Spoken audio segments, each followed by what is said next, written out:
teóricos. Eita, começou a gravação. Meu povo, dia 6 de dezembro, quarta-feira, estamos saindo para mais uma aula de língua portuguesa e com felicidade porque a banca foi contratada, o Instituto Bahia vai tomar conta de Lagoa da Canoa.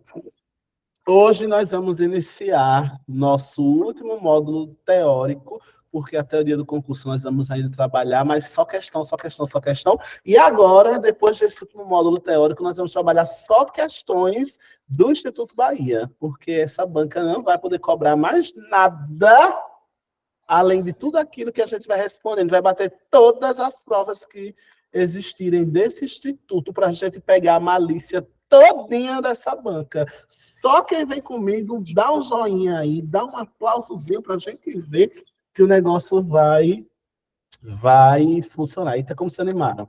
Então, a Mayara me perguntou aqui se as provas dessa banca são boas. Mayara, eu vou ser bem sincero com você. Giovana, eu acho, né? Tudo bem, Giovana? Seja bem-vinda. Eu vou ser bem sincero com você, Mayara. A banca não é fácil. A banca não é fácil. Mas ela está longe de ser a pior. Então, eu acho que é positivo que seja Instituto Bahia. Por quê? Porque seria muito, muito pior se fosse uma Copérv da vida, se fosse uma ADM Tech da vida, se fosse uma CESP da vida. Então, o Instituto Bahia é uma banca que não tem tantos concursos a nível de Brasil, mas que isso é positivo para a gente. Por quê? Porque a gente vai conseguir bater todas as provas que eles já realizaram. Então, ela não é a melhor banca, ela é traiçoeira um pouquinho, confesso para vocês, não vou mentir, mas tem bancas muito, muito piores que poderiam ter vencido a licitação. Então, acho que no resumindo a história toda, a gente saiu no lucro. A gente saiu no lucro pensando naquilo que poderia ter vindo, tá bom? Mas como um passarinho já tinha me contado as possibilidades de banca que estavam participando da licitação, e eu já sabia possibilidades de banca, grande parte do nosso conteúdo foi preparado com base também no Instituto Bahia. Então, ó, estamos no caminho certo. Clédia, vá por mim. Se fosse uma Copérv da vida, se fosse uma CESP da vida, o negócio estava feio, mas a gente vai conseguir se preparar bem nessa reta final. Vai dar tudo certo, tá bom? E é por esse motivo, não temos tempo a perder, é por esse motivo que nós vamos começar hoje o nosso último módulo, e agora 100% voltado à interpretação de texto. Quando eu digo 100%, é 100% mesmo voltado à interpretação de texto. Mas eu estou meio gripado hoje, então eu estou dando uns sugadinhos, mas vocês não se assustem. É um resfriadozinho que quis me pegar, mas ele não vai me derrubar, não. É por este motivo agora, corações de Jesus, que eu vou abrir a apostila de número 18. Me perdoe eu não ter conseguido mandar com antecedência, ela foi enviada hoje para o grupo de vocês, mas se você não conseguiu pegar a apostila ainda, não tem problema, você pega um caderninho, pega a sua boa caneta e vai fazendo anotações, e depois você passa quando você tiver acesso à apostila física, tá bom? Aula de número 18, quer dizer, apostila de número 18, e hoje nós vamos iniciar o último módulo do nosso curso, 100% voltado à interpretação de texto, esse último módulo, para que a gente possa, então, quando finalizarmos, sei lá, daqui a 2 ou 3 semanas, esse último módulo, a gente responder só as provas que essa banca já fez até hoje. Tá bom, corações de Jesus? Posso começar a brincadeira? Todo mundo pronto?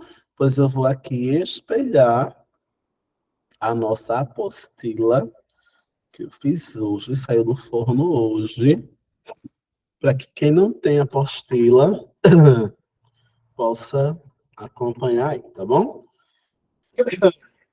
Minha gente, a gripe me pegou mesmo, viu? Eu tô com dificuldade até de respirar, mas vamos embora. Pois é, Clédia, é esse o babado de hoje que a gente vai conversar. Por isso que hoje, quando eu vi a portaria da contratação da banca, eu já fiquei logo nervoso para começar esse último módulo. Luciane, minha filha, seja bem-vinda. Eu já fiquei logo nervoso. Qual é a grande treta do Instituto Bahia? Textos enormes. E se você não gosta de ler, vai ter que começar a ler na base do ódio, na força do ódio, a partir de agora. Porque a banca ama textos grandes.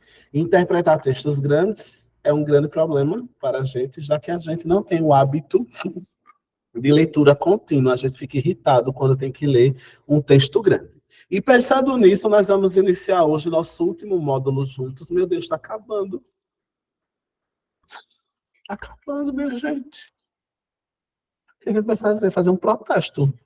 Vou dizer a Adinaldo e a Neide que quando passar o concurso, a gente vai ter que abrir um cursinho fixo, só preparando para os próximos concursos das outras cidades e tudo que vai ter. Vamos amadurecer a ideia, né? Eu acho importante.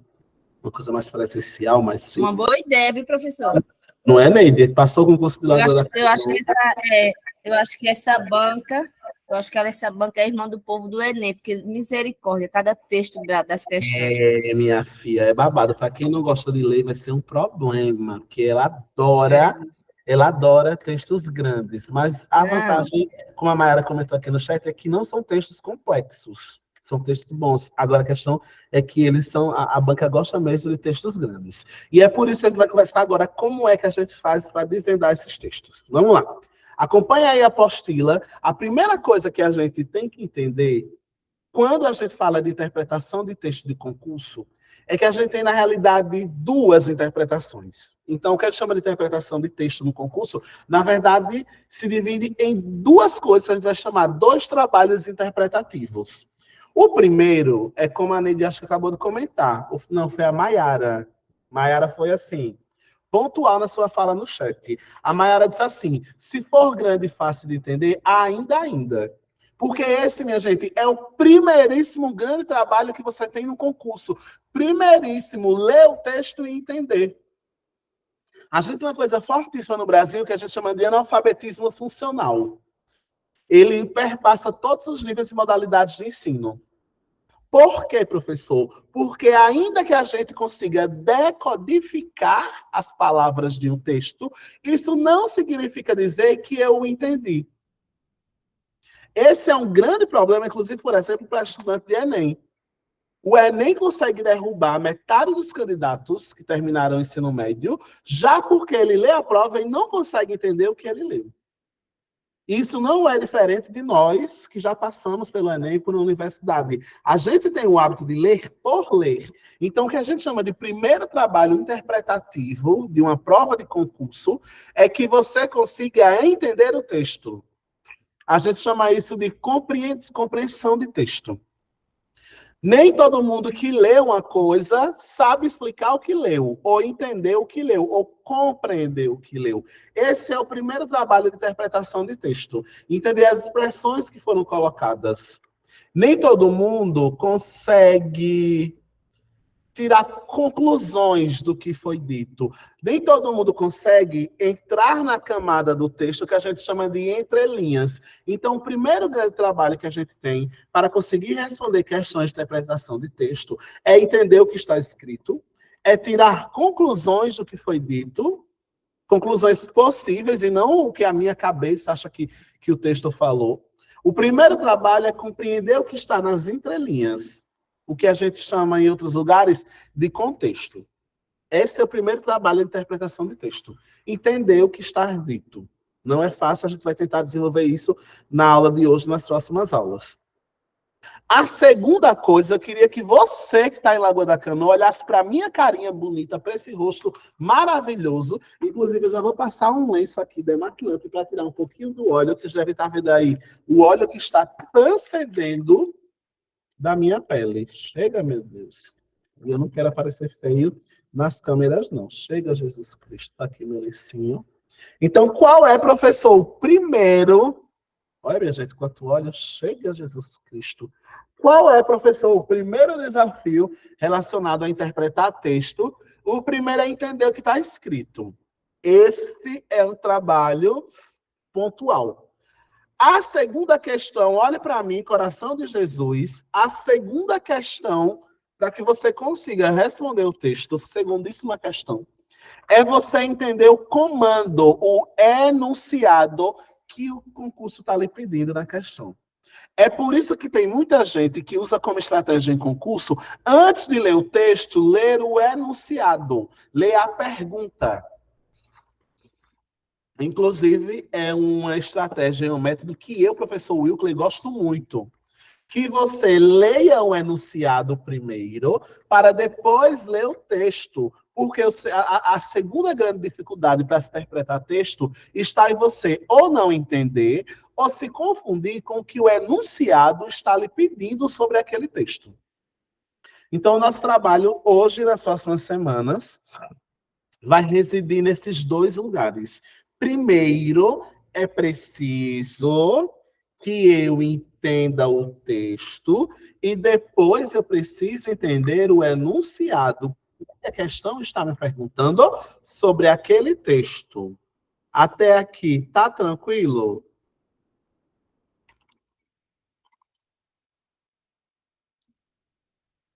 Só um instantinho, tá, pessoal? Deixa eu resolver uma treta que apareceu aqui.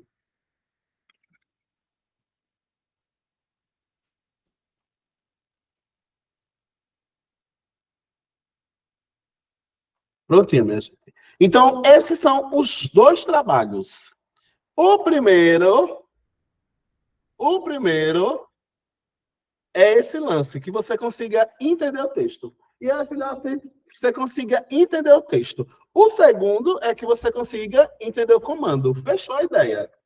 Esses são os dois detalhezinhos importantíssimos em relação ao concurso.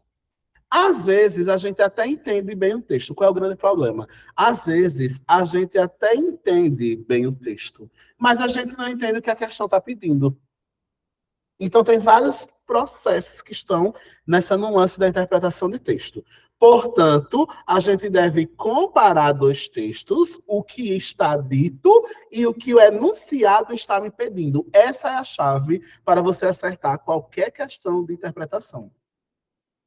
Depois disso, a gente vai julgar se o que o enunciado está pedindo bate com o texto. Se o que ele está me dizendo bate, o que a alternativa está afirmando bate com o que apareceu no texto, tá bom? E aí eu vou pedir para quem está com a apostila já marcar essas duas palavras que eu marquei. Quem está sem a apostila vai copiar, que todo texto tem informações que a gente chama de informações implícitas, está aqui destacado no texto para você, e todo texto tem informações explícitas. Isso é muitíssimo importante. Professor, o que é que a gente chama de implícito? O que a gente chama de implícito no texto são informações que estão dentro do texto. Ela não foi dada, você está subentendendo de acordo com o que você leu. É dificílimo de perceber, a gente chama isso de entrelinhas. A informação implícita está na entrelinha.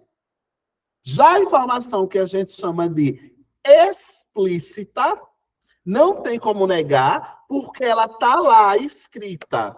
É a melhor questão de interpretação de se responder. Aquela que você responde com dado explícito. Porque tem gente que consegue, na hora do concurso, pegar a caneta e marcar onde está a resposta. A gente chama isso de explícito. Está tão na cara que eu consigo marcar a resposta do enunciado no texto com a minha caneta, porque é uma informação explícita. As questões de coisas implícitas vão ser um pouquinho mais difíceis, mas nós vamos praticar, tá bom? Lembrando, este último módulo é a interpretação de texto. Então, nós vamos ler. Porque é interpretação de texto. Coração de Jesus, é reta final agora, não tem mais tempo de brincar, não. Deixa o celular de lado, afasta quem está fazendo barulho e atrapalhando e tenta entrar comigo nas camadas implícitas e explícitas do texto. Senão você só vai estar aqui de corpo presente. Então, eu preciso que você aprenda comigo a como interpretar um texto e, para isso, você tem que se entregar ao texto que a gente vai ler junto. Se eu só leio e você só está aí fingindo que está ouvindo, você está perdendo tempo aqui. Tá bom? Então, eu preciso da sua concentração para que a gente entenda, então, as noções aí do que é que a questão está pedindo. Ó que texto grandinho. Interpretação de texto. Eu já trouxe questões aqui do padrão do Instituto Bahia, que não vai colocar texto pequenininho, não. Ó, vamos lá tentar ler o texto, tá? Lembrando que no concurso você pode ler o texto uma vez, pode ler duas. Tem que ter paciência para ver o que é que o texto tá construindo para você, tá bom? Vamos lá devagarzinho. Questão número 1. Segundo a doutrina nacional, os crimes cibernéticos... Quais são os crimes cibernéticos? Aqueles que também são chamados de crimes eletrônicos ou virtuais. Dividem-se em crimes puros ou impuros. Os primeiros, ó, a interpretação da semana passada. Quem são os primeiros? Quais? Os puros ou os impuros? Ó, a interpretação da semana passada que a gente estudou. Segundo a doutrina nacional, os crimes cibernéticos se dividem em puros ou impuros. O primeiro... Oi, Luciene? Sim, leia, depois eu falo. Ó, dividem-se em puros ou impuros. Os primeiros são os praticados por meio de computadores. Quem são os praticados por meio de computadores? São os puros. Puros, muito bem, Valmirene. Então, os puros são aqueles praticados por meio de computadores e se realizam ou se consumam também em meio eletrônico. Já os impuros ou impróprios são aqueles em que a gente se vale do computador como meio para produzir resultado ou ameaça ou lesa outros bens. Calma, concentra comigo, porque tem gente que já está se perdendo. Seu cérebro já não quer mais gastar energia, já está cansado. Então, nós temos dois crimes que são cibernéticos. Puros e impuros. Os puros são aqueles que as pessoas praticam por meio do computador, usando o computador. Ou se realizam ou se consumam em meio eletrônico, pode ser celular. Já os impuros são aqueles em que eu uso o computador para produzir uma ameaça a outra pessoa. Tranquilinho, né? É importante destacar que o artigo 154-A do Código Penal trouxe para o ordenamento jurídico o crime novo de invasão de dispositivo informático. Eu não sei se vocês conhecem, não sei se vocês sabem por que o artigo 154 teve que nascer. Porque até 2012 a gente não tinha uma lei específica para punir os crimes de invasão, por exemplo, de computador. Não sei se vocês conhecem a atriz Carolina Dickmann. Esse artigo novo nasceu por causa da Carolina Dickmann, a Lei 12.737. A Carolina Dickmann tinha um computador e aí ela tinha fotos de cunho íntimo. Ela fez, acho que, algumas fotos de nu artístico, fotos nuas, peladas. E aí estavam no computador dela. Ela mandou arrumar o computador, esqueceu de apagar as fotos, ou pensou que ninguém iria mexer. E aí a pessoa que ficou encarregada pegou essas fotos do computador dela e começou a ameaçar expor essas fotos se ela não pagasse uma quantia. Só que não existia ainda no Brasil até 2012 uma lei específica para esse tipo de crime. E aí criou-se essa lei. Ela consiste na conduta de invadir dispositivo informático alheio, conectado ou não à internet, mediante violação indevida de mecanismos de segurança e com o fim de obter, adulterar ou destruir dados ou informações sem autorização expressa ou tácita do titular do dispositivo. Ou ainda pior, instalar vulnerabilidades para obter vantagem ilícita. Quanto à culpabilidade, a conduta criminosa do delito cibernético caracteriza-se somente pelo dolo, não havendo a previsão legal da conduta na forma culposa. O que é que ele está dizendo aí? Devagarzinho para a gente entender. A lei acha que todo mundo que faz isso faz de má vontade, Não tem como você fazer um crime desse inocentemente. Quando você invade, pega imagens de uma pessoa, comete um crime pelo meio digital, não tem como a coisa ser culposa. É dolosa, você quis fazer isso. Tá bom? Terminamos o texto. Foi difícil? Não. Ah, professor, li e não entendi. O que é que vai acontecer? Vai ler de novo. Tá bom? Sem medo. Devagarzinho que Deus ajuda. Tá bom? Aí, o que é que a questão de interpretação de texto da CESP nos perguntou? Depreende-se das informações do texto que nos crimes cibernéticos, chamados impuros ou impróprios, são resultado extrapola o universo virtual e atinge bens materiais alheios à informática. E ele quer saber se isso é verdadeiro ou falso. De novo, aí eu queria chamar sua atenção para você aprender agora a responder interpretação de texto. Eu quero agora que você aprenda a responder interpretação de texto. Ó, a primeira palavrinha da questão. Depreende-se. E eu queria que você anotasse aí no seu caderninho de estudo essa palavra. Está aí no número 1. Depreende-se. Eu vou até marcar aqui para você. Depreende-se. Várias bancas, inclusive o Instituto Bahia, trabalham com essa palavra. Professor, o que é depreende-se? Conclui-se. Porque quando a questão trata de depreender, olha para mim, concentra para a gente aprender o significado da palavra depreender. É uma coisa que você vai concluir a partir do que você leu. Tá bom? Depressão, depreender, significa concluir a partir do que você leu. Ou seja, olha para mim, toda vez que a banca falar de depreender, ela está pedindo não para você procurar só no que está escrito. Quando eu digo depreenda, eu estou pedindo para você concluir a partir do que você leu. Nós estamos falando aí de informações implícitas, porque eu não estou mandando você procurar no texto. Eu estou mandando você dizer o que você entendeu. Tranquilinho? Aí, para eu chegar a uma conclusão, eu vou ter que voltar para o primeiro parágrafo do texto. Esse daqui, ó. Já que ele quer que eu conclua, eu vou ver o que é que o texto deixa eu concluir. Porque não é uma voz da minha cabeça que vai me dar a resposta. Lembrando que a questão disse que os crimes cibernéticos, chamados de impuro ou impróprio, o resultado extrapola o universo virtual e atinge bens materiais alheios à informática. Aí eu já cheguei aí no primeiro parágrafo, tá aqui, bonitinho na sua tela. E a pergunta é, lá estava dizendo que o crime próprio, foi o primeiro, é praticado por meio de computadores e se realiza ou se consuma também em meio eletrônico. E qual foi a diferença que está aí? Leia, está marcado aí, eu quero que você procure no texto. Qual a diferença do próprio para o impuro?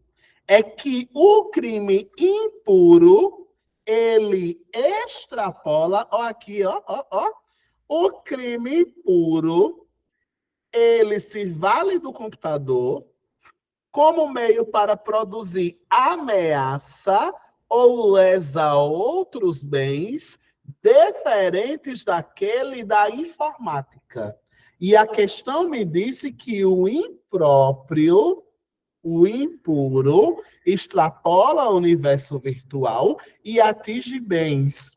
Mesmo que aqui não tenha a palavra extrapola o universo virtual, está escrito aqui que ele lesa outros bens. Então, essa questão é verdadeira. Mesmo que não tenha a palavra extrapolar o meio virtual, está aqui outros bens quais? Além da informática. Então, essa questão é extremamente verdadeira. E eu depreendi isso a partir do que estava no texto. Parabéns, o negócio está fluindo. Pegou a Luciene, que está muito caladinha hoje? Sim, peguei. Uhum. Pelo, né? Hoje eu estou com outros probleminhas. Mas vai dar tudo certo, viu? Mas não estou muito ligada, não. Entrega que vai dar tudo certo. Entrega a Deus que no final tudo fica bem. Vamos lá. Chegamos, então, à questão número 2. Mas é só questão de doença, viu? Não é outra coisa, não. Oh, meu Deus, Itimalia, mas vai ficar tudo bem. Deus é bom o tempo todo. Daqui a pouco está boa. Vamos embora. Na questão de número 2, com o mesmo texto, ele pergunta assim para a gente. Ó, que ele já mudou a palavra, né? Na primeira foi depreende-se. Olha a palavra aqui que ele trouxe no segundo, que eu queria que você marcasse aí, porque você precisa saber o significado de cada uma dessas palavras para, na hora da prova, você não se passar. Professor, o que é depreender? Depreender é concluir. Tá bom? Vamos agora anotar a palavra inferir. Infere-se. Essa palavra aparece muito também nas questões de interpretação de texto. Devagarzinho que a gente chega lá, tá bom? O que é que ele está dizendo aí? Infere-se dos fatos apresentados no texto que a consideração de crime para os delitos cibernéticos foi determinado há várias décadas desde o surgimento da internet. Depreende-se ou infere-se. Professor, o que é inferência? O que eu vou anotar aqui para a palavra inferência? Inferir não está no texto, mas você pode afirmar. Então, a inferência é o que está implícito no texto, não está no texto, mas eu posso afirmar. Porque eu concluí isso. Vocês acham que é verdadeiro ou falso? Que os delitos cibernéticos... Infere-se quer dizer o quê? Infere-se é que você pode afirmar. Você pode afirmar que, segundo o texto, os crimes da internet são crimes desde muitas décadas, que isso já é crime desde o surgimento da internet, ou uma coisa que aconteceu depois?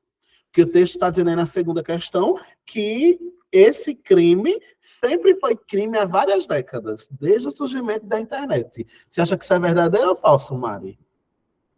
Marlene não, Valmirene. E aí? Qual é o babado?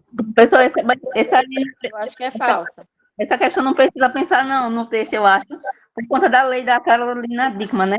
Perfeito. Vai- Mas, professor, essa palavra infere-se, ela é colocada aí como opinião pessoal?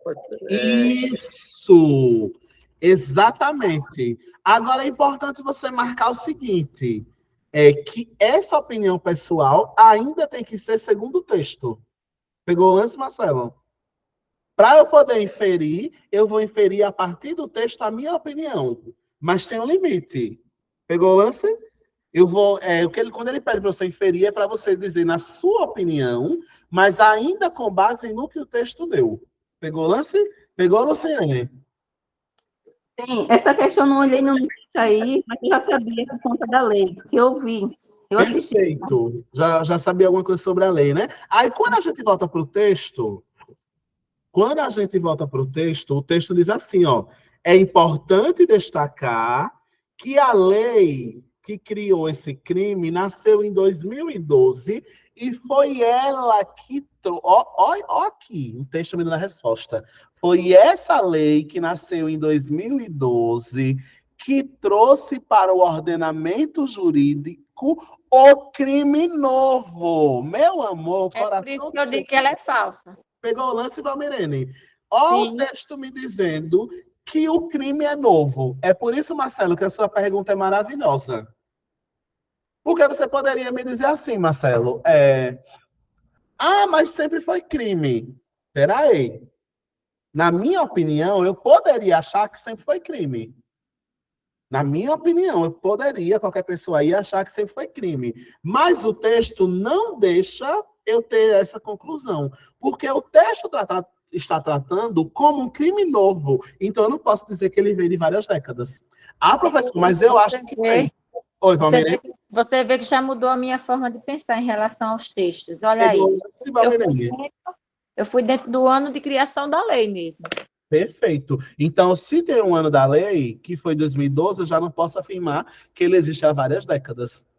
Mas professor, mas eu achava que era, tá? Você achava, mas o texto não permite que você infira. Ele está mandando você dar a sua opinião, mas a sua opinião com base nele. O limite é o texto, para que a gente não crie o que a gente chama de extrapolar o texto. Pegou, lance? Lindinho, tá tudo bem fluindo até aqui. Tô vendo que todo mundo tá se dando super bem até agora. Vamos embora. Ô, Mayara, foi verdadeiro que tu marcou esse? Ou era da outra questão? Era da outra, né? Deixa eu ver aqui. Então, a segunda é falsa. Por quê? Porque não tem essa história de várias décadas, não. Vamos lá. Aí na próxima, não sei se está dando para ler aí na tela, porque ficou um pouquinho borrado, mas eu leio para vocês, tá bom? Vamos embora. Na próxima, a gente tem um texto que diz assim: gente, meu celular tem tantos aplicativos interessantes, são tantas opções, que é como se ele me transportasse para o futuro. De novo, tem um rapaz que está provavelmente com roupa extraterrestre, né? Parece uns discos que ele está vestido. Ele está com o celular bem moderninho, e ele diz assim, gente, meu celular tem tantos aplicativos interessantes, são tantas opções, que é como se ele me transportasse para o futuro. E o outro diz, já a minha operadora, e vai falar alguma coisa da operadora que sumiu e foi substituído aí por reticências. Tranquilo? Todo mundo tá tranquilo? Eu preciso que eu leia mais uma vez, de novo. O primeiro diz, gente, meu celular tem tantos aplicativos interessantes, são tantas opções que é como se ele me transportasse para o futuro. Aí o outro diz, já minha operadora, e é o Homem das Pedras aqui, com tudo bonitinho. Aí o que é que a questão diz? Devagarzinho, tá? Ele diz assim, a mensagem veiculada nesse texto centra-se no descompasso. O que é descompasso? Na bagunça existente entre a alta tecnologia empregada nos aparelhos celulares e a baixa qualidade de serviços oferecidos pela telefonia de celular. Então, ele está dizendo o quê? Devagarzinho, tá? Ele está dizendo que esse texto é uma crítica que, ao mesmo tempo, vamos lá, é uma crítica que, ao mesmo tempo que o aparelho oferece muita tecnologia, as operadoras são um problema. Porque você tem a tecnologia no celular, mas não tem a operadora funcionando ou prestando um serviço bom. Vocês acham que esse texto está falando disso, sim ou não? Sim ou não? É verdade ou falso? Vamos ter que interpretar o texto. Vamos aí interpretar para a gente ver, né? Devagarzinho, comigo. Olha para o texto. Eu vou até aumentar para ele aparecer na sua tela. A gente chama essa questão de interpretação literal.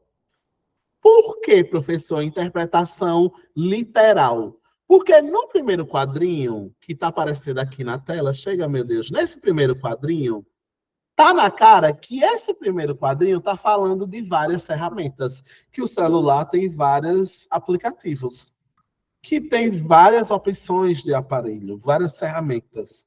Então, observa que no primeiro quadrinho, o usuário, nesse primeiro quadrinho, ele está feliz ou triste com a quantidade de ferramentas? Vocês acham o quê? Que no primeiro quadrinho ele está feliz ou triste? Feliz. A Mayara já disse aqui logo, rapidinho, está feliz. Já agora nós vamos para o segundo quadrinho. Esse Homem das Cavernas, indicando o serviço meio ultrapassado, antigo. O celular dele já é mais aquele tijolinho. Não sei se vocês aí tiveram esse tijolinho. Todo mundo teve pelo menos um. A pergunta é, a expressão do segundo, vamos olhar até para o rosto dele. Você acha que ele está feliz com o serviço? Serviço de operadora? O segundo, vou ampliar para você ver. Você acha que ele está feliz, o segundo, com o serviço? Ele não está feliz. Até porque também observa-se também na questão da vestimenta, né? Parece a própria roupa, exatamente. Já trata o primeiro como uma coisa mais moderna, né? O segundo como uma coisa mais rústica. Eita, o Marcelo disse que não tinha dinheiro para comprar tijolo, era Marcelo. Eita, meu pai. Vamos embora. Aí, no primeiro você tem o mais feliz, no segundo você tem o mais triste. O primeiro está mais feliz pelo quê? Pela quantidade de ferramentas. O segundo está triste por quê? Por causa da operadora. Então, quando a gente vai olhar a questão, o que é que a questão está dizendo?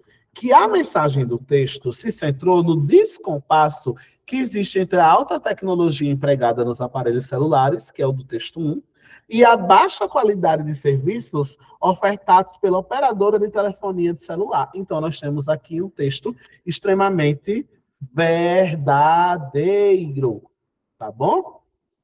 Tá tranquilo até aqui, minha gente, até agora? Dá um joinha aí se estiver tranquilo. Muito bem, Marcelo já deu joinha, tá tudo tranquilo, né? Muito bem. Oi, Marcelo, pode falar. Vou interromper, mas assim, eu vou precisar sair, viu, que eu vou resolver um problema, depois eu assisto a aula gravada. Depois assiste a aula gravada, viu, Marcelo? Tamo junto. Vamos embora. Na próxima questão, eu coloquei um gráfico, porque a aula, oxe, professor, aula de português, o senhor colocou um gráfico, coloquei. Porque matemática é interpretação. E as bancas de língua portuguesa, às vezes, também querem saber se você tem a capacidade de interpretar um gráfico. Tem aluno que sai do 5º, do 6º, do 7º, do 8º, do 9º ano e não sabe tirar uma informação do gráfico. Então, tem muitas bancas que querem saber se você consegue interpretar textos, vários tipos de texto, como, por exemplo, um gráfico. E aí, eu trouxe essa questão, que é da CESP também, da Anatel, para o cargo de analista. Esse cargo, concorridíssimo, eu sempre digo para vocês, que o cargo de analista é sempre muito concorrido. E eu coloquei aí uma interpretação de texto a partir de um gráfico. Vou ampliar ele aqui para deixar ele bem bonitinho, para você acompanhar. Vamos ler o texto primeiro, né? Depois a gente lê o gráfico. Vamos lá. Junto desse gráfico vem um texto que diz assim: em 2013, a Anatel divulgou resultados comparativos de pesquisa de satisfação,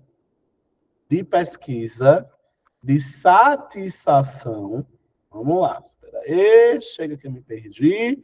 Em 2013, a Anatel divulgou resultados comparativos de pesquisas de satisfação realizadas em 2002 e em 2012, e cujo objetivo dessa pesquisa, que foi realizada entre 2002 e 2012, 10 anos, né?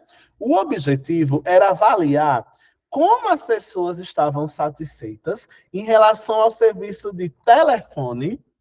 Então, essa pesquisa foi para saber, entre o intervalo de 10 anos, como as pessoas estavam satisfeitas com o telefone, como as pessoas estavam satisfeitas com internet e como as pessoas estavam satisfeitas por TV de assinatura, aquelas que você paga a mensalidade, né? No gráfico acima, olha para ele, concentra. São apresentados, no gráfico acima, estão apresentados os índices de satisfação do consumidor brasileiro em relação à TV por assinatura. Esses índices, em porcentagem, variam de 0, que é aquele que está odiando o serviço, a 100, que é aquele que está amando. Então, aqui, ó, nós temos índice de satisfação de 2002 a 2012. TV a cabo é a satisfação aqui em 2002 e aqui em 2012. TV por assinatura via micro-ondas, 72 estavam muito satisfeitos e depois mudou em 2012 para 57,9. TV por assinatura via satélite. Aqui era 71,6 e agora 72. Olha para esse gráfico devagarzinho, sem medo de ser feliz, tá bom? Sem medo de ser feliz. Olha para esse gráfico, que eu vou fazer uma pergunta para você. Você não precisa nem olhar para a pergunta, pode olhar só para o gráfico, tá bom? Olha para ele. Vamos lá. A próxima questão, a questão de número 4, disse: com base nas informações do texto e do gráfico acima, julgue os itens a seguir. Questão 4.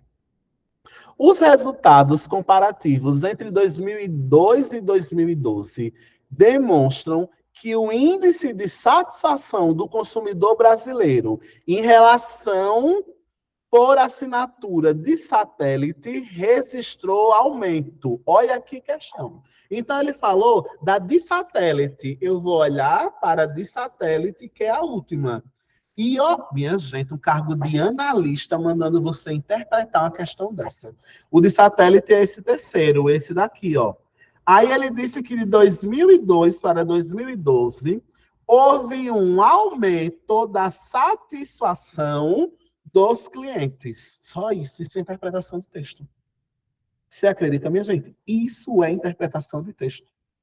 Aí a pergunta é, em 2012, qual era o grau de satisfação? 71,6 em 2002. Em 2012, subiu para 72,1. Houve aumento ou redução do grau de satisfação? Aumento. Aumento. Se houve aumento, a questão falou verdade ou mentira para mim? Se houve Verdade. aumento, a questão falou verdade. Só isso, minha gente. Vocês acreditam? Já é interpretação de texto. A professora foi muito fácil. Para você que está aqui estudando comigo e junto comigo está construindo esse significado e esse sentido. Mas não é todo mundo que consegue ler um gráfico, não. Não é todo mundo que consegue fazer inferências a partir de um gráfico. Vejamos, a próxima questão fala do mesmo gráfico. Vamos ver se vocês acertam a próxima também. Vamos lá.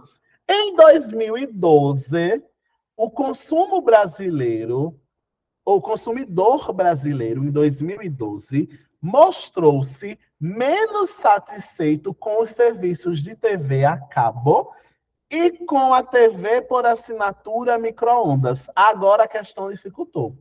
Por que ela dificultou? Porque ela pediu para eu olhar dois tipos de serviço. Ele pediu para eu olhar agora a TV a cabo e a TV por micro-ondas.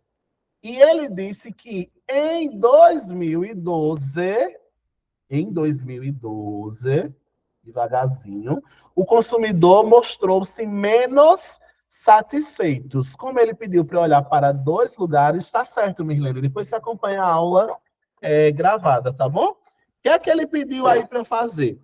Ele disse que em 2012 teve menos consumidor satisfeito. Aqui teve menos, no de baixo, né? Que é 2012, negrito, TV a cabo. Ele está menos satisfeito ou mais satisfeito do que aqui? Está menos. Então, até agora está verdade.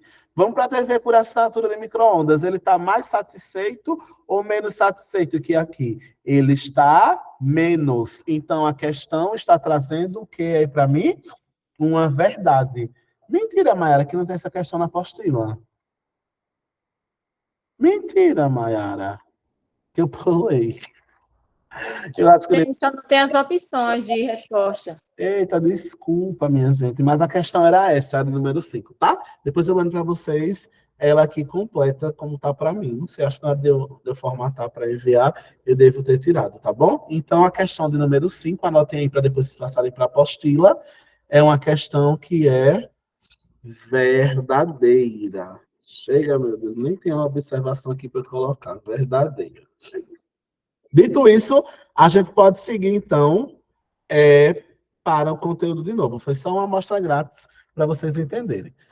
Pensando nisso, a gente pode entrar no que a gente chama de dados implícitos. Lembra do começo da aula? O que é que a gente chamou de dado implícito? O dado implícito é aquele que está dentro do texto.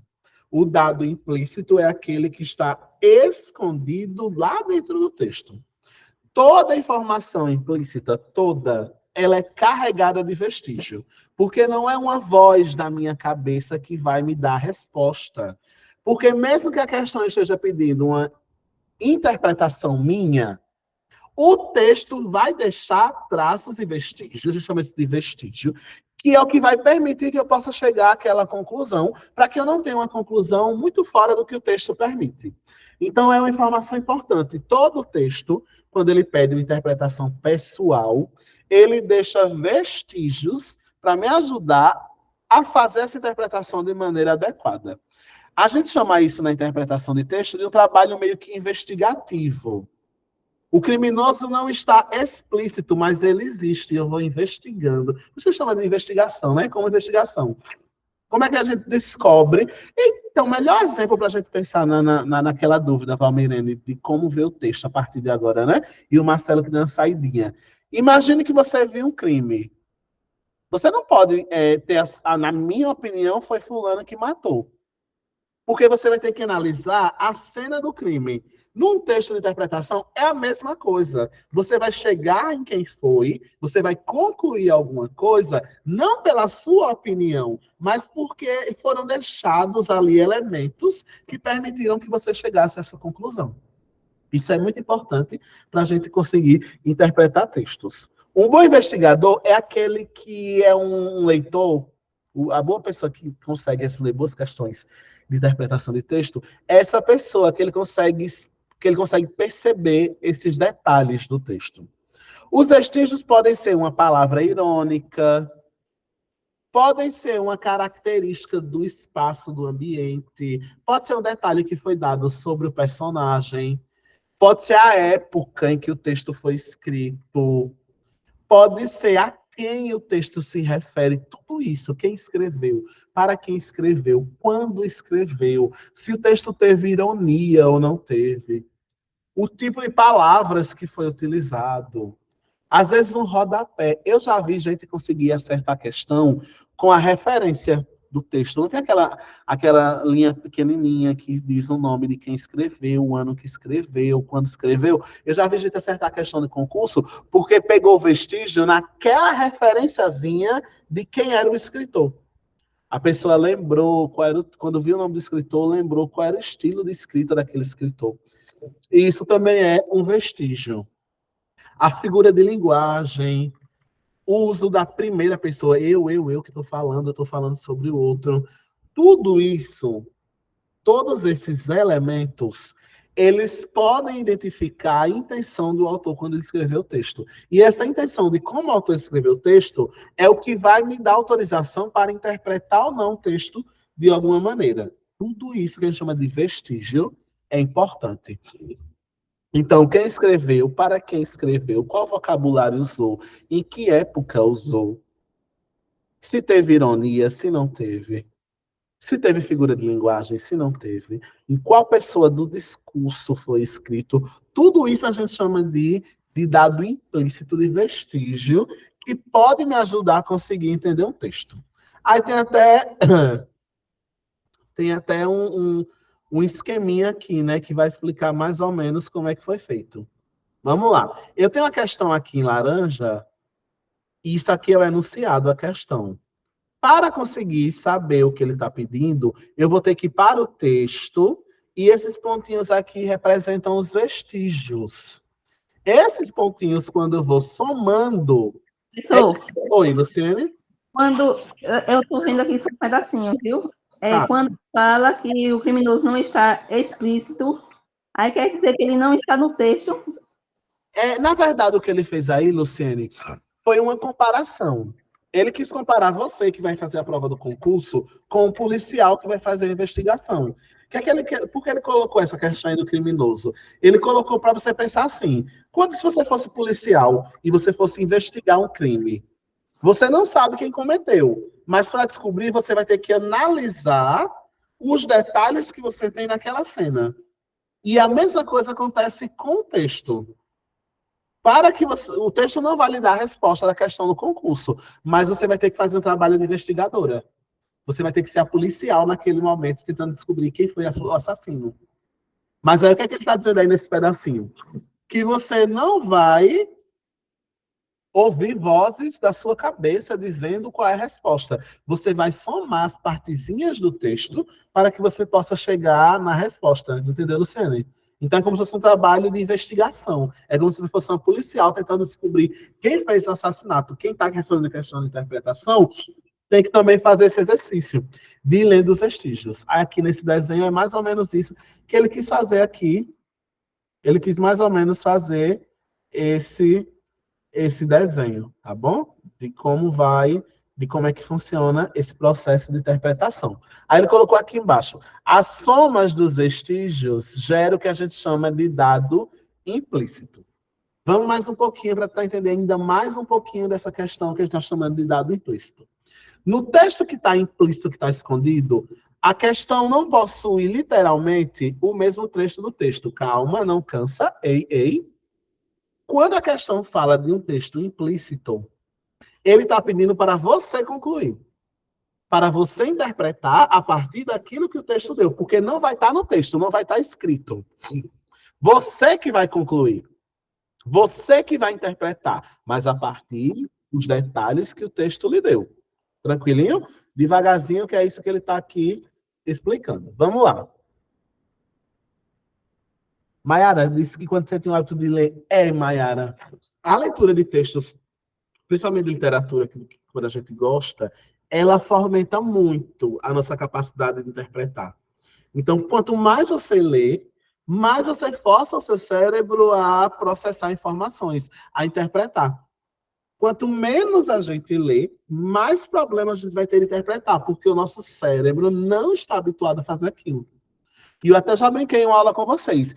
A nossa geração, em 2023, 2022, 2021, a geração de pessoas que utilizam celular, o celular é um excelente recurso, mas ele também atrapalha muito. Porque a gente não quer mais ler, a gente só quer receber o áudio. A gente não quer mais receber um áudio longo para interpretar. A gente quer um áudio curto. Então, o nosso cérebro vai perder a capacidade que a gente não está lendo. Ele perde a capacidade de fazer interpretação. Primeiro que a gente não está lendo. E quando a gente está ouvindo, a gente quer ouvir rápido. A gente bota até na velocidade 2. O cérebro perde essa capacidade de se chegar à conclusão. Ou seja, de fazer inferências. Tá bom? Com base nesses vestígios que o texto dá. Anota aí macete que já está aqui para você, tá? Para saber se uma questão está correta, basta confrontar o enunciado com o texto. Muitas vezes, quando o texto pede inferência, a gente vê expressões categóricas que eliminam a possibilidade de semelhança de sentido. Calma. O que é que ele está querendo dizer aqui? Olha para mim, concentra, não cansa não. O concurso coloca palavrinhas que essa palavrinha é a gota. A gente tem que ter cuidado com palavra que generaliza. Palavra que generaliza é muito perigoso no texto. Vamos ver um exemplo? Tá aqui, vamos ver esse negócio de generalizar. Se eu disser para vocês, eu vou ler um textinho para vocês, ó. Podemos dizer que o Brasil vem crescendo economicamente e que o brasileiro está melhorando sua qualidade de vida e aumentando o seu poder de compra. Ó, olha para mim, o que é que o professor Wilkley disse? Que o Brasil vem crescendo economicamente, que o brasileiro está melhorando sua qualidade de vida e que ele está comprando mais. Tranquilo até aqui? Agora, eu posso chegar para você, depois de dizer que o Brasil está crescendo economicamente, que o brasileiro está melhorando sua qualidade de vida e que está comprando mais, eu posso concluir, eu posso inferir que todo brasileiro está comprando mais? Não, que eu não estou. Olha aí, Valmirene. Nem todo mundo está. O texto não me autoriza isso. O que ele está dizendo é que o brasileiro, de maneira geral, está melhorando a qualidade de vida. De maneira geral, está aumentando o seu poder de compra. Mas não é porque o poder de compra está aumentando que eu vou interpretar, uma voz vai dizer na minha cabeça que todo brasileiro está comprando mais. E você não vai responder isso só porque você sabe que você não está comprando mais. Que o seu vizinho não está comprando mais. Você vai responder isso com a segurança de que o texto não lhe disse que é todo brasileiro que está comprando mais. É aqui que está a diferença. Não sei se você pegou esse lance.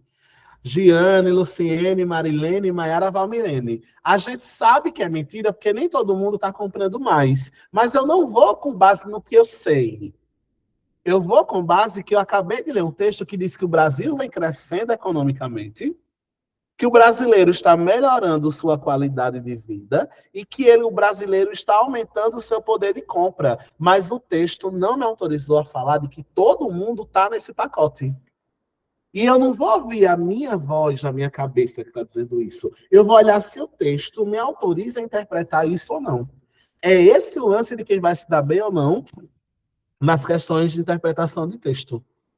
Por isso a gente chama a palavra categórica, aí agora eu queria que você anotasse aí. Palavra categórica, tem na sua apostila, ó. Deixa eu anotar aqui. Palavra categórica são as palavras que especificam demais ou ampliam demais o universo da questão. Ó, eu vou ter que ter cuidado com o que a gente chama de palavra categórica. O que é uma palavra categórica? A palavra categórica é aquela que especifica demais ou amplia demais o enunciado. De novo, palavra categórica é uma palavra que aparece na questão que exagera demais. Eu tenho que ter muito cuidado. E aqui já vem o macete. E preste atenção para não marcar coisa errada e dizer que fui eu que ensinei. E estatisticamente, olha o que eu estou lhe explicando, tá? Para você não dizer que eu ensinei coisa errada depois. E estatisticamente, de todas as bancas do Brasil, quando a questão de interpretação trouxer uma palavra categórica, ela vai estar mentindo para você. Quando vem assim, todo brasileiro, nenhum brasileiro, quando a questão trouxer tudo, ninguém, nunca, a gente chama essas palavras de palavras categóricas, porque ela está exagerando. Com isso, eu não estou dizendo que você vai marcar que é sempre falso quando essa palavra aparecer. O que eu estou dizendo é que elas aparecem sempre para invalidar alternativas. Então, o que é que você vai anotar aí? Palavra categórica é aquela que especifica demais ou amplia demais um enunciado ou uma alternativa. Quando eu falo a palavra todo brasileiro está comprando mais. Quando eu falo todo, amplia muito. Joga a galera toda nesse bolo, a palavra todo. Assim, aí eu coloquei aqui algumas palavras para você prestar bem atenção. Essas são danadas. Eu marquei aqui, você vai olhar para essas palavrinhas e sempre que você ver lá no concurso, tem que ter muito cuidado. Quando o concurso trouxer a palavra só isso, somente isso, somente fulano. Quando a palavra disser apenas os brasileiros. Quando a palavra trouxer, vier na questão, na alternativa, nunca, sempre, ninguém, tudo, nada. Essas palavras, elas têm uma função específica. Elas foram colocadas lá, não foi por acaso. Elas foram colocadas lá para trazer treta. Essas palavras categóricas não admitem. Olha para mim, concentra. Quando aparecer essas palavras, elas não vão admitir dupla interpretação. Elas vão ser muito específicas. A resposta vai poder ser uma. Não pode ter dúvida. Porque quando você generaliza assim, tem uma marca de muita verdade ou de muita mentira naquilo que está sendo dito na alternativa. Elas não admitem outra interpretação. É só isso e pronto. E normalmente estão nas questões para que o candidato a visualize como errada, mas tem que ter cuidado, nem sempre é errada. Vale lembrar que elas são encontradas nos diversos tipos de interpretação, tanto no que está escrito no texto, quanto no que está implícito. Aí eu queria que, para finalizar a aula de hoje, a gente olhasse para esse textinho. Olha só, para você ver o babado. Vamos lá, concentra.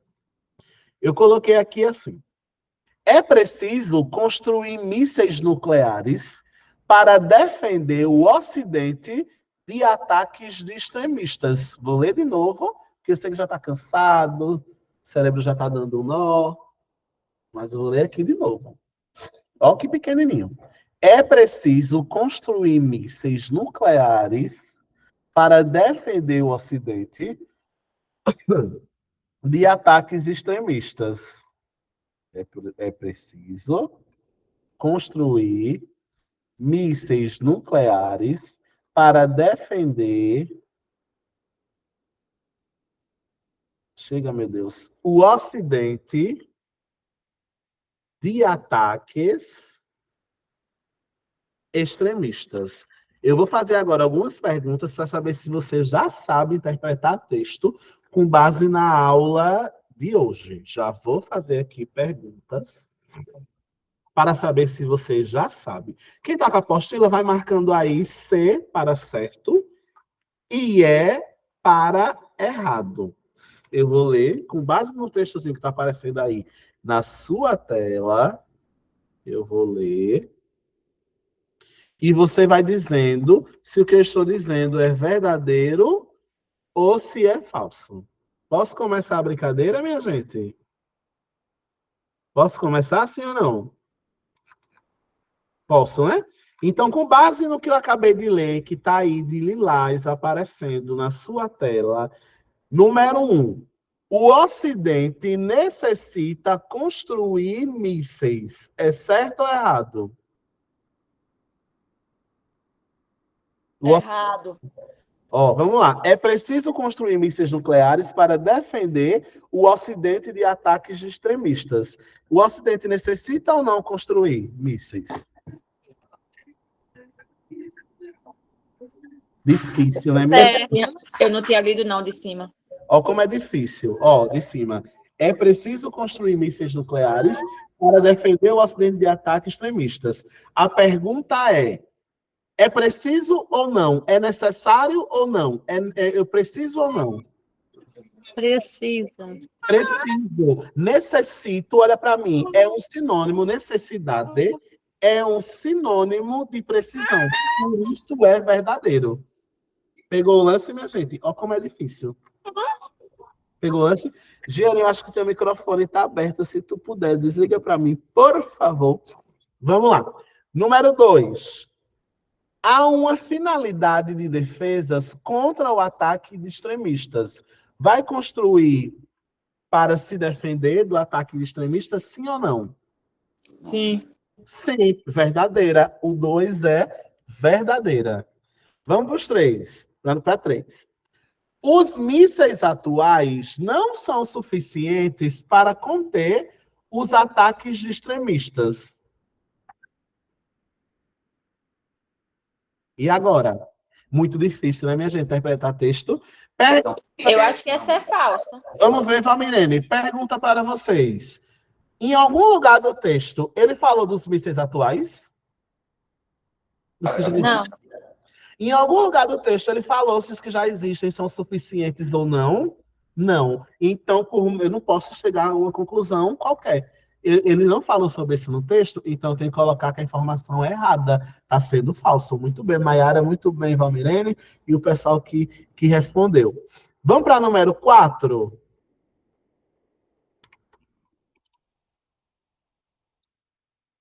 Só um instantinho, viu, minha gente?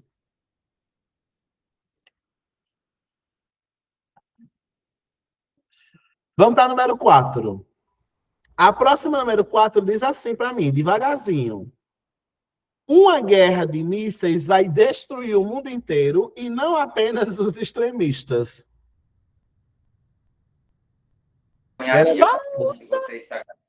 Ah, professor, mas míssel cria guerra, míssel destrói. Meu amor, tudo bem.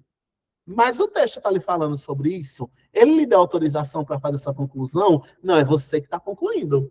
Muito bem. Número 5. A ação dos diplomatas com os extremistas é o único meio real de dissuadi-los de um ataque ao Ocidente.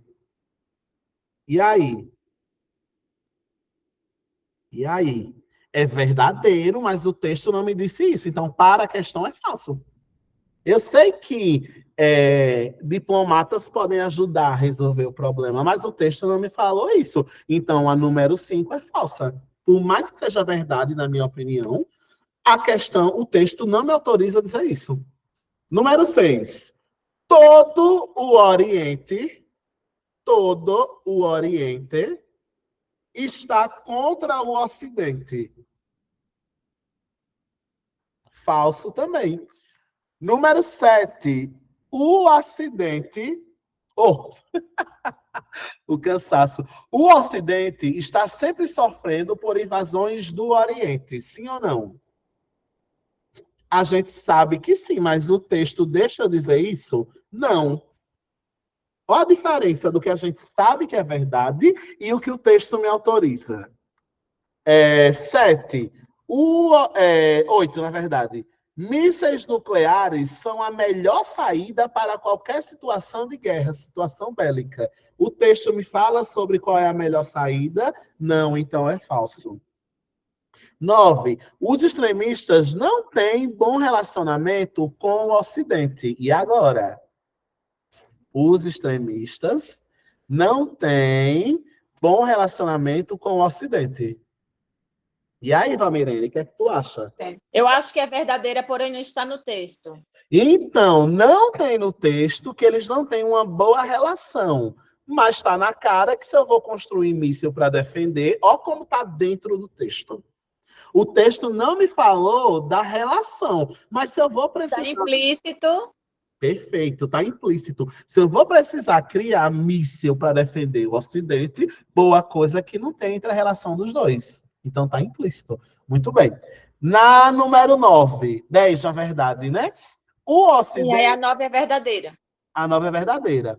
O Ocidente aguarda estático, parado, um ataque do Oriente. Eu posso confirmar isso?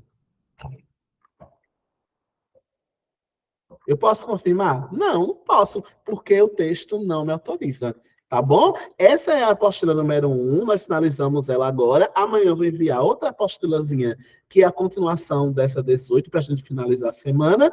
Por hoje a gente vai parar por aqui e a gente continua na nossa aula de amanhã. Eu peço para vocês registrarem a frequência aí para Neide fazer e salvar aqui quem acompanhou. E quem não está ao vivo, não deixa de assistir essa aula para que possa entender a aula de amanhã também, tá bom? A gente continua. Boa tarde, professor. Boa tarde, pessoal.